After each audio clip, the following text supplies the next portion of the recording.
Well, the University of Iowa is soon going to have a representative in the undergraduate student government to advocate for Jewish students. KWWL Cedar Rapids reporter Michelle White reports. A student here set out to catalog the definition of anti-Semitism in student government. That led her to push for a seat at the table for all Jewish students, and that push became a fight. Kendall Michaels is the president of Students Supporting Israel at the University of Iowa.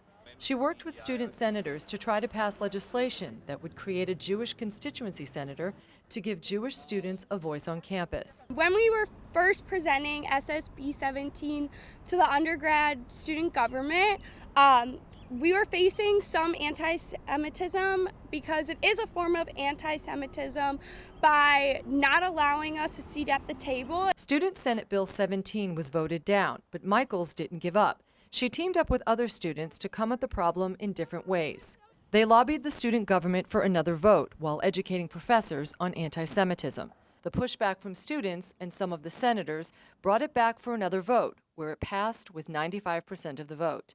Paul Richards was one of the bill's authors. As a representative of a marginalized community, being the veterans here on campus, if we allow the discrimination of one group to exist on our campus, we are allowing the discrimination of all groups to exist on our campus. And that's why I pursued it so passionately. But student Senator Josh Brown says he felt pushback from his fellow senators for supporting the legislation from the beginning. I was running for parliamentarian. Some of the questions that I was asked weren't related to my candidacy.